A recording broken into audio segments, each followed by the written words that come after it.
Back in 2013, I remember watching what was the new Superman film, Man of Steel, directed by Zack Snyder. I was expecting it to be fun, lighthearted, and hopeful in tone, like the first two Christopher Reeve Superman movies I grew up loving and still love. But when I was finished watching it, I was left bored and disappointed. The biggest thing I remember having a problem with was how dark and bleak the film was, regarding both the tone and color. I tried watching it again a few years later, but stopped it because I was too bored with it. When Snyder's next DCEU movie, Batman v Superman: Dawn of Justice, came out in 2016, I was completely uninterested in it to the point of getting upset at the mere idea of seeing it.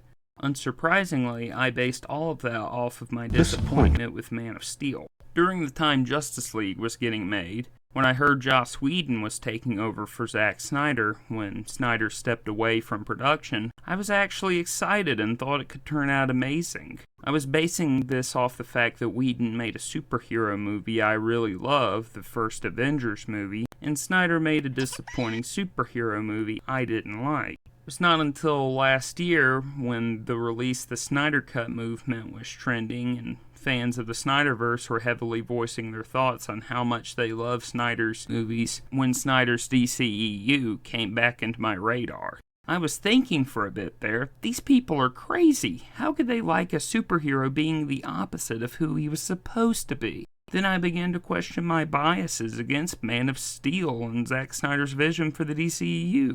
Did I simply just need to rewatch Man of Steel despite not enjoying it? About 3 or 4 months ago, I watched Batman v Superman, the Ultimate Edition, with the mindset that it's not supposed to be Christopher Reeve Superman, and to my surprise, I enjoyed it tremendously. I actually like how they presented Superman here. Instead of the people seeing him as a beacon of hope, they see him as something they fear and don't understand, because they don't understand him or his motives, which is honestly a pretty realistic take on a superhero like Superman.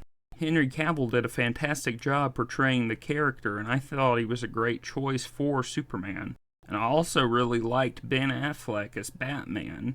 Snyder did a great job making this Batman feel like the version done by Frank Miller from the Dark Knight Returns comic series. And this may be controversial of me to say, but I like the way Jesse Eisenberg portrayed Lex Luthor. It felt like a good modern adaptation of the character and something a bit different but familiar. I really like the other characters, story, writing, pacing, and direction. I definitely recommend giving it a watch. It was this film that made me a Snyderverse fan. After watching BvS Ultimate Edition, I watched the 2017 theatrical cut of Justice League, or Josstice League. As the name Josstice League implies, and like I mentioned earlier, Avengers director Joss Whedon took over after Snyder left production to deal with a family tragedy. Instead of fulfilling and finishing Snyder's vision, Whedon rewrote most of the movie and made it completely his own.